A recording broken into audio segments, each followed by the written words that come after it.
নমস্কার, আমি দেবজ্যোতি। আমার গ্রাউন্ড জিরোর আজকের পর্বে আপনাদের সকলকে স্বাগত জানাই। আরজি করের মহিলা তরুণীর ছাত্রের মৃত্যু হয়েছে, প্রায় 55 দিন অতিক্রান্ত। সমস্ত রাজনৈতিক দল সেই মৃতদেহের উপর রাজনীতি করার চেষ্টা করছেন। এক শ্রেণীর ডাক্তাররাও তারা পথে নেমেছেন। তারা প্রথমে কর্মবিরতি করলেন। 35-36 জন রোগী বিনা চিকিৎসায় মৃত্যু হলো। রাজ্য সরকারের সঙ্গে তারা একাধিকবার আলোচনা করলেন, কিন্তু তারা কর্মবিরতি প্রত্যাহার করলেও তারা কিন্তু আস্তে আস্তে তারা হাঙ্গার স্ট্রাইকের দিকে যেতে চলেছে। অর্থাৎ তারা এই বিষয়টিকে তাদের ব্যক্তিগত ইস্যু থেকে রাজনৈতিক ইস্যুতে পরিণত করতে চাইছেন। ভারতীয় জনতা পার্টির পক্ষ থেকে শুভেন্দু অধিকারী এবং সুকান্ত মজুমদারের নেতৃত্বে তারা ধর্মতলাতে বেশ কয়েকদিন অবস্থান করেছেন। কারণ এই রাজনীতি কিন্তু এ রাজ্যে নতুন নয়। মৃতদেহের রাজনীতি সমস্ত রাজনৈতিক দলগুলো কিন্তু তারা খুঁজে বেড়ান একেবারে বাজ পাখির মতো। বিজেপির পক্ষ থেকেও নারী নির্যাতন হচ্ছে বলে বড় বড় কথা বললেন, তারা পথে নেমে পড়লেন। কিন্তু তাদের মুখে কি নারী নির্যাতনের কথা মানায়? সামনে হরিয়ানার বিধানসভা নির্বাচন রয়েছে, সেখানে মনোহরলাল খাট্টার সরকার রয়েছে বিজেপি নেতৃত্বাধীন। তারা গত বিধানসভা নির্বাচনে 40টি আসন পেয়েছিলেন এবং দুষ্মন্ত চৌতালার সঙ্গে তারা আরো কয়েকটি আসন নিয়ে তারা সরকার দখল করেছেন এবং দুষ্মন্ত চৌতালা তিনি উপমুখ্যমন্ত্রী পদে রয়েছেন। সেই হরিয়ানাতে কয়েকদিন আগে যে লোকসভা নির্বাচন হলো, সেই লোকসভা নির্বাচনেও 10টি আসনের মধ্যে বিজেপি মাত্র 5টি আসন পেয়েছে। 19-এর লোকসভা নির্বাচনে বিজেপি হরিয়ানাতে যে 10টি আসন ছিল, 10টি তারা দখল করেছিলেন। কিন্তু সামনে যে বিধানসভা নির্বাচন রয়েছে, সেই নির্বাচনে ভিনেশ ফোগাট তিনি কিন্তু কংগ্রেসে যোগদান করেছেন। তিনি এই মহিলাদের উপর অত্যাচার নিয়ে তিনি দিল্লির অন্দরে বহু লড়াই করেছিলেন এবং অলিম্পিকেও তিনি খেতাবের সামনে চলে গেছিলেন। বেশ কিছু কারণে তিনি একেবারে পদক থেকে কিছুটা দূরেই তাকে থামতে হয়েছিল। ভারতীয় জনতা পার্টির নেতাদের বিরুদ্ধে তিনি একাধিকবার মুখ খুলেছিলেন। ব্রিজভূষণ শরণ সিং, আপনারা নিশ্চয়ই তার কথা মনে আছে, তিনি এই অলিম্পিক অ্যাসোসিয়েশন যেটা রয়েছে কুস্তির, তার তিনি চেয়ারম্যান ছিলেন। তার বিরুদ্ধে একাধিক প্লেয়ারদের নারী নির্যাতনের অভিযোগ করা হয়েছিল, কিন্তু বিজেপির পক্ষ থেকে তা নিয়ে কোনো ব্যবস্থা করা হয়নি। যে কথা বলছিলাম, হরিয়ানার বিধানসভা নির্বাচনে ভারতীয় জনতা পার্টির পরাজয় হরিয়ানাতে নিশ্চিত। কারণ সেখানে রাহুল গান্ধী এবং প্রিয়াঙ্কা গান্ধী গত কয়েকদিন ধরে একেবারে ঘাঁটি গেড়ে বসে রয়েছেন। হরিয়ানার এক প্রান্ত থেকে অন্য প্রান্ত পর্যন্ত তিনি প্রচার করছেন। এই হরিয়ানাতে জাট ভোটার 20% এবং দলিত ভোটার রয়েছে প্রায় 25%। তারা কিন্তু ইতিমধ্যেই ভারতীয় জনতা পার্টি থেকে মুখ ফিরিয়ে নিয়েছেন।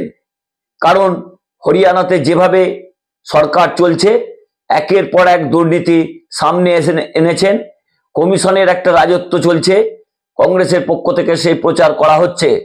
অন্যদিকে মাঝে একটু তাল কেটেছিল, আপের পক্ষ থেকে অরবিন্দ কেজরিওয়াল কংগ্রেসের সঙ্গে আসন রফা চূড়ান্ত করার চেষ্টা করেছিলেন, কিন্তু তিনি প্রায় 20টি আসন চেয়েছিলেন। কংগ্রেসের পক্ষ থেকে তা ছাড়া হয়নি, তারা 10টি আসন ছাড়তে চেয়েছিলেন। অবশেষে কংগ্রেস এবং আপ তারা আলাদা লড়াই করার চেষ্টা করেন। অরবিন্দ কেজরিওয়াল গত কয়েকদিন ধরে হরিয়ানাতে প্রচার করেছেন, কিন্তু সেখানে দেখেছেন যে তাদের ক্ষমতা একেবারে নিচের দিকে রয়েছে, 0.78% তাদের ভোট রয়েছে। সেই জায়গাতেই কংগ্রেস কিন্তু যেভাবে প্রচার করছেন, যেভাবে তারা সাড়া পাচ্ছেন, তাতে কিন্তু তাদের হরিয়ানাতে বিধানসভা নির্বাচনে জয়লাভ করা বা ক্ষমতা দখল করা শুধুমাত্র সময়ের অপেক্ষা। ভারতীয় জনতা পার্টি কতটা নির্লজ্জ, বেশ কয়েকটি তথ্য আপনাদের সামনে আনলে পরিষ্কার হয়ে যাবে। গত কয়েকদিন আগে টিভিতে বা বিভিন্ন সোশ্যাল মিডিয়াতে একটি ছবি দেখা গেছে। তাদের কি একজন ভগবান সিং নামে একজন তিনি প্রার্থী হয়েছেন, তিনি সেখানের ভক্তদের এবং বিজেপি যারা কর্মী রয়েছেন তিনি প্রচার শুরু করছেন কিভাবে তাদের এই কর্মীদের হাতের উপর দিয়ে হাঁটছেন, তাতে নাকি কর্মীদের পুণ্য সঞ্চয় হচ্ছে। এইরকম ছবিও কিন্তু সোশ্যাল মিডিয়ায় ভাইরাল হয়েছে। তৃণমূল কংগ্রেসের পক্ষ থেকে রিজু দত্ত সেই ছবিটি সোশ্যাল মিডিয়ায় নিয়ে এসেছেন। অর্থাৎ ভারতীয় জনতা পার্টি কতটা নির্লজ্জ, ক্ষমতা দখলের জন্য তারা কি না করতে পারেন। আপনারা গুরমিত রাম রহিমের কথা শুনেছেন? গুরমিত রাম রহিম তিনি নারী নির্যাতন করে তার যে শিষ্যারা ছিলেন তাদের একের পর এক ধর্ষণের অভিযোগে তিনি যাবজ্জীবন কারাদণ্ডে দণ্ডিত।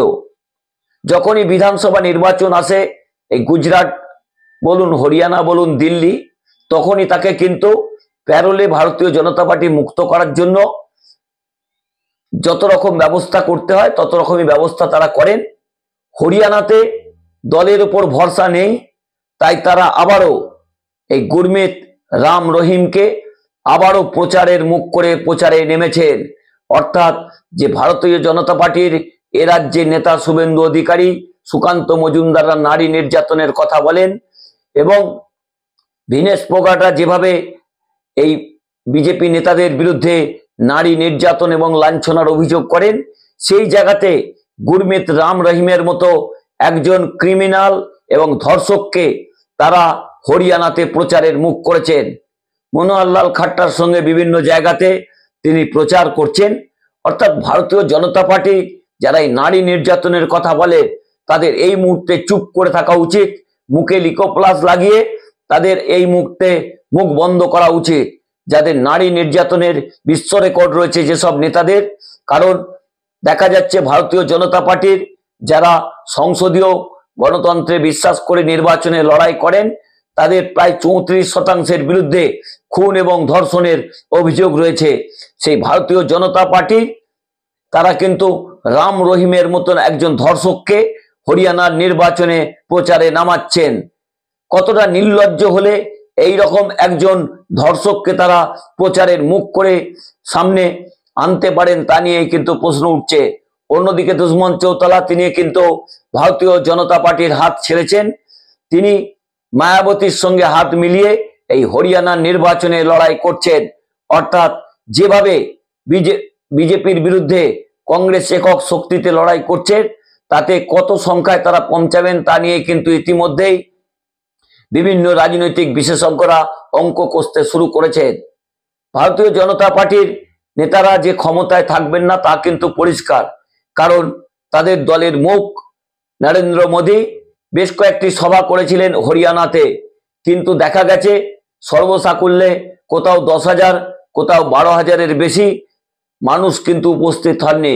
অর্থাৎ হরিয়ানা থেকে ভারতীয় জনতা পার্টির যেটা করেছিলেন তা কিন্তু একেবারে যত দিন যাচ্ছে তত আরো দূরে চলে যাচ্ছে। অর্থাৎ তাদের পরাজয় কিন্তু হরিয়ানাতে নিশ্চিত। কংগ্রেসের পক্ষ থেকে যে হাওয়া রয়েছে সে হাওয়া ঝড় না সুনামি এই মুহূর্তে বলা সম্ভব নয়। তবে যেটুকু পরিসংখ্যান থেকে দেখা যাচ্ছে কংগ্রেস 60-এর বেশি আসন পেতে পারে। অর্থাৎ 90 আসন বিশিষ্ট এই হরিয়ানা বিধানসভায় 45টি আসন যারা দখল করবেন, অর্থাৎ 45-এর বেশি যারা আসন দখল করবেন তারাই ক্ষমতায় আসবেন। সেই জায়গাতে কংগ্রেসের ক্ষমতায় আসা শুধুমাত্র সময়ের অপেক্ষা। এখনো পর্যন্ত কংগ্রেসের পক্ষ থেকে নির্বাচনে কাউকে একক মুখ করে বা মুখ্যমন্ত্রী পদপ্রার্থী করে তারা নির্বাচনে লড়াই করেননি। ইতিমধ্যেই বেশ কয়েকটি ছবি ভাইরাল হয়েছে।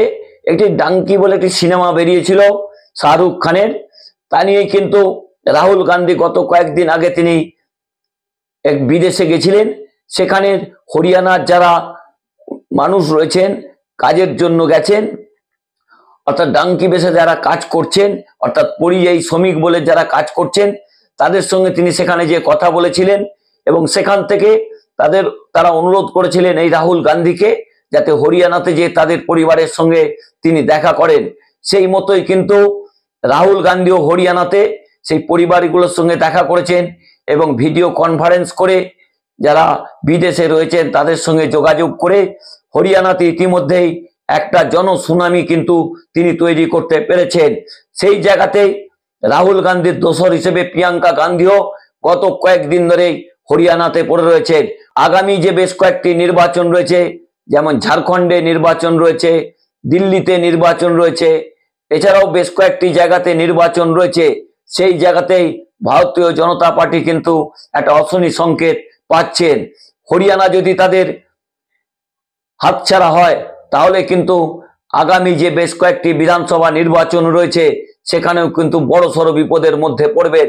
একেবারে দিল্লির প্রায় কাছাকাছি একটি রাজ্য, সেখানে যেভাবে কংগ্রেসের পক্ষ থেকে রাহুল গান্ধী এবং তার বোন প্রিয়াঙ্কা গান্ধী প্রচার করছেন এবং কংগ্রেসের নেতারা যেভাবে হরিয়ানাকে বিভিন্ন জায়গাতে তাদের নেতৃত্বকে ছড়িয়ে দিয়ে প্রচার শুরু করেছেন, তাতে কিন্তু হরিয়ানা কংগ্রেসের কাছে দখল শুধুমাত্র সময়ের অপেক্ষা। ভারতীয় জনতা পার্টির যারা নারী নির্যাতনের বিরুদ্ধে এ রাজ্যে কথা বলেন, এই অগ্নিমিত্রা পাল আজও তিনি গেছিলেন দক্ষিণ 24 পরগনার কুলতলিতে।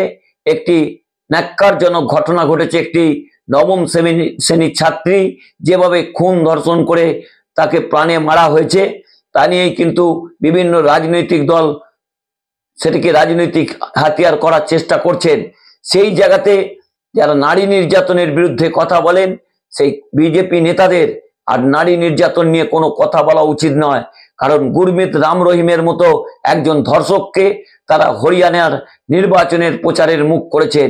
এই ব্যক্তিটি জেলেতে কি কর্ম করছেন তাও কিন্তু পরিষ্কার, কারণ তিনি বা তার ওপর ভারতীয় জনতা পার্টির যে হাত রয়েছে তা কিন্তু পরিষ্কার হয়েছে। গত কয়েকটি যে নির্বাচন হয়েছে সেখানেও কিন্তু এই রাম রহিমের যারা ভক্ত রয়েছেন তাদের উদ্দেশ্যে বার্তা দিয়েছিলেন এই গুরমিত রাম রহিম যে ভারতীয় জনতা পার্টি একমাত্র দেশকে বাঁচাতে পারেন, অর্থাৎ নারী নির্যাতনকারী একজন ধর্ষক ভারতীয় জনতা পার্টির পক্ষে প্রচার করছেন হরিয়ানাতে। তাহলে হরিয়ানার মানুষ কাকে ভোট দেবেন? নারী নির্যাতনের বিরুদ্ধে যে দীনেশ ফোগাট লড়াই করেছিলেন তার দল কংগ্রেসকে, না ধর্ষক রাম রহিমের নরেন্দ্র মোদীর বিজেপি তাদের ভোট দেবেন? তবে এই ফলাফল জানার জন্য আমাদের বেশ কয়েকটি দিন অপেক্ষা করতে হবে। নমস্কার, আমি দেবজ্যোতি। আমার এই পর্বটি ভালো লাগলে চ্যানেলটি সাবস্ক্রাইব করে বেল আইকনটি ক্লিক করে পাশে থাকবেন। শুভরাত্রি।